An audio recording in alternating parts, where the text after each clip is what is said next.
I want to thank Young Planet Leaders for featuring me as this month's Young Planet Leader. Hi, I'm Catarina Lorenzo. I'm an 18-year-old child rights advocate and environmental advocate, and I'm also a professional big wave surfer. In my journey, a lot of it started because of the influence of my family. They always told me that taking care of nature is taking care of myself. My parents let me build a connection with nature. My father surfed until today, my grandfather surfed until today, and actually my grandfather comes from the Pataxó indigenous community, which his family specifically migrated from the south of my state to the north, which is where I live in Salvador, Bahia, Brazil. I don't speak in the name of the indigenous communities, that's a very important thing, but I recognize that my upbringing has a lot to do with my grandfather and my father's lessons of getting connected to nature. There's not a single day that we spend that we are not connecting with nature, and that comes a lot from what they taught me. Again, it's not a coincidence that I surf since I'm 2 years old. But beyond my connection with nature, I was also involved in environmental activism since a very young age. My family were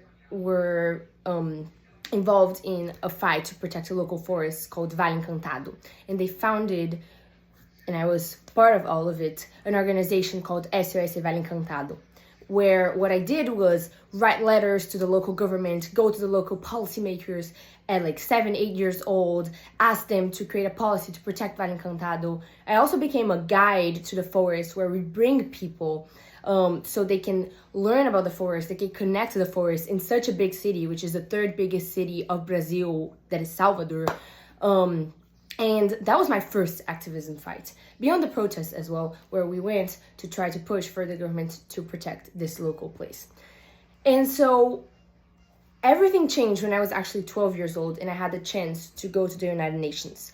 And that happened because of an experience I lived through where I saw coral bleaching with my own eyes and I experienced the high water temperatures due to the climate crisis. And the same experience and story I took with much more detail to the United Nations, and I signed a petition called Children versus Climate Crisis with 15 other children around the world.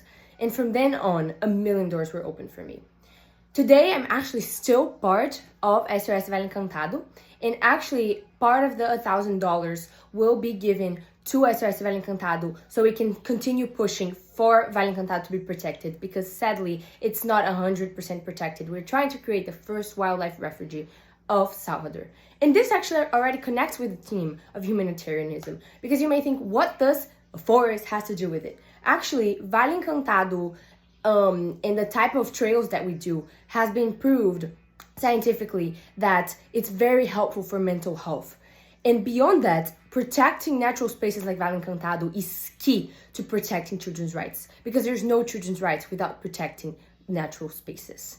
But beyond that, I also got involved with international organizations like UNICEF and Child Rights Connect and Airshore Ocean, but I have my own environmental and sustainable innovation and education project called Eco Clube Sustentare, and that's where part of also this $1,000 are gonna come to, because in this project we do free surf lessons with beach cleanups, and in the beach cleanups we sit down and we have conversations to actually think what are the root causes. And with this, we not only also work with having people create a connection with nature through the beach cleanups, but also to create a mindfulness so they can create a passion to take care of nature.